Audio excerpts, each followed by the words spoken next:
عصري حامضة على الباربة وغادا تشوفي واحد النتيجة اللي ما يمكنش. نتيجة غادي تبان لك من أول استعمال، نتائج فورية غادي تصدمكم. ولكن عطيوني واحد لايك ومتابعة وبارطاجيو الفيديو، كتبوا لنا من أين بلاد كتابعونا، وعطيونا الصلاة والسلام على رسول الله، وشاهدوا الفيديو للنهاية. أول حاجة غنحتاج الكاسرونة أو مقلة، وغادي نضيفوا فيها واحد كاس ديال الماء، واحد الطروفة ديال الباربة، واحد الشرائح ديال الليمون أو الحامض كما كتشوفوا.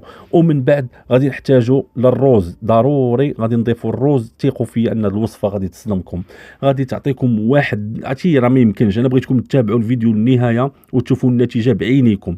هادشي اللي بغيتكم، ما بغيت حتى شي حاجه، بغيتكم غير تكملوا الفيديو راه غادي تصدموا.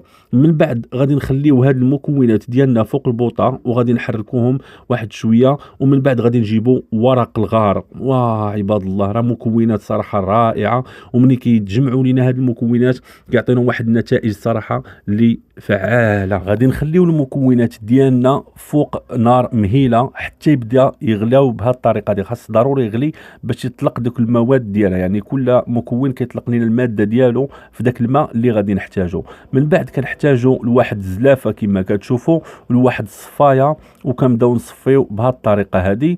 ومن بعد كنجيبوا واحد جوج معالق ديال النشا، ركزوا معايا في المكونات راهم مهمين بزاف. وغادي نحتاجوا كذلك ملعقه ديال الشبه المطحونه.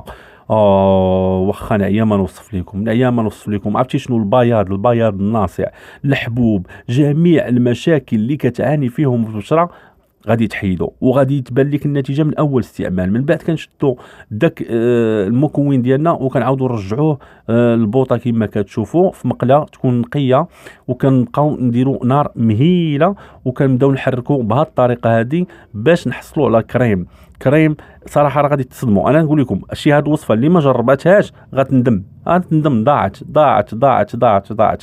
ما يمكنش تصدقي النتائج. هانتوما كما كتشوفوا النار خفيفه بزاف، وكنبداو نحركوا بشويه حتى كنحصلوا على هذا الشكل الكريمي. هانتوما كما كتشوفوا النهايه غادي نحصلوا على هذا الكريم هذا صراحه اللي رائع بزاف. ولكن راه باقي لنا واحد المكون الاخير اللي غادي يزيد لهذه الوصفه هذه واحد الجماليه ويعطيها واحد صراحه النسمه اللي رائعه، وغادي يختمها لنا، وهو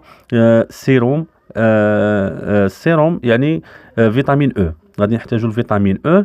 ومن بعد غادي نخلطوا المكونات ديالنا وغادي نطبقوا على البشره لمده نصف ساعه. غادي تخليها في الوجه ديالك، ومن بعد غادي تغسليها. يا الهي والله واخا ما نعيا ما نوصف لكم، نعيا ما نوصف، ما غاديش تيقوا النتيجه اللي غادي تشوفوا في هذه الوصفه هذه. ما طالب منكم حتى شي حاجه، انكم تبارطاجيو الفيديو وتعطيني المتابعه والتعليق، والصلاه والسلام على رسول الله عليه الصلاه والسلام.